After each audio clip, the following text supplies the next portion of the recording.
बिस्मिल्लाहिर्रहमानिर्रहीम। जी नाज़रीन, तो आप देख रहे हैं पाक न्यूज़ पाकिस्तान की आवाज़। नाज़रीन, आज हम मौजूद हैं चौधरी इम्तियाज़ अहमद कदर की हवेली में, जहां पे हमारे भाई चौधरी जवेद साहब ने अहले मोहल्ला को उन्होंने अपनी तरफ से इफ्तार डिनर की दावत दी और मेरे साथ इलाके के मोअज़्ज़ीन भी मौजूद हैं। आइए नाज़रीन, जानते हैं चौधरी जवेद साहब क्या कहते हैं इफ्तार डिनर के बारे में। जी चौधरी साहब बताइएगा हाँ आज जी, के हवाले से। अस्सलाम वालेकुम सारे भाइयों नूं। ते ये इफ्तार पार्टी जिहड़ी है साडी पहली बारी असीं दे रहे हैं इत्थे।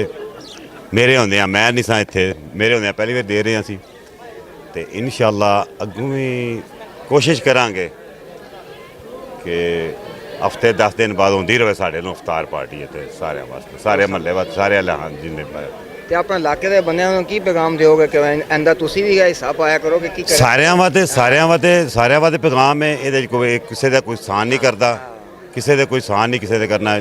ਜੇ ਅੱਲਾ ਦੇ ਰਾਹ ਦੇਣੇ ਜਿੰਨਾ ਕਰਦੇ ਹੋ ਤੁਸੀਂ ਅੱਲਾ ਵਾਸਤੇ ਦਿੰਦੇ ਹੋ ਪਏ ਤੇ ਆਪਣੇ ਜਿੰਨੇ ਇਲਾਕੇ ਦੇ ਬੰਦਿਆਂ ਨੂੰ ਜਿੰਨਾ ਦੇ ਅਸੀਂ ਜ਼ਿਆਦਾ ਨਹੀਂ ਕਰ ਸਕਦੇ, ਇਲਾਕੇ ਦੇ ਬੰਦਿਆਂ ਨੂੰ ਤਾਂ ਅਸੀਂ ਦੇ ਸਕਨੇ ਆ। ਜੀ ਹਾਂ, ਤੇ ਜੇ ਹਰ ਬੰਦੇ ਨੂੰ ਕੋਸ਼ਿਸ਼ ਕਰਨੀ ਚਾਹੀਦੀ ਹੈ ਕਿ ਜਿੰਨੀ ਕੁ ਕਰ ਸਕੇ, ਜਿੰਨੀ ਕੁ ਹੋ ਸਕੇ। ਮੈਂ ਰਮਜ਼ਾਨ ਦਾ ਮਹੀਨਾ ਨਾ, ਰਮਜ਼ਾਨ ਦਾ ਮਹੀਨਾ ਹੈ, ਮੈਂ 10 ਬੰਦਿਆਂ ਵਾਸਤੇ ਕਰ ਸਕਦਾ, ਮੈਂ 5 ਵਾਸਤੇ ਕਰਨਾ ਚਾਹੀਦਾ ਸਾਰਿਆਂ ਨੂੰ ਕਰਨਾ ਤੇ ਅੱਲਾਹ ਤਾਲਾ ਸਾਰਿਆਂ ਨੂੰ ਤੌਫੀਕ ਦੇ ਜੀ। नाज़रीन, ऐसा मेरे नाल चौधरी जवेद गोंदल साहब जो इफ्तार डिनर अदा कर रहे हैं। आप देख रहे हैं पाक न्यूज़ पाकिस्तान की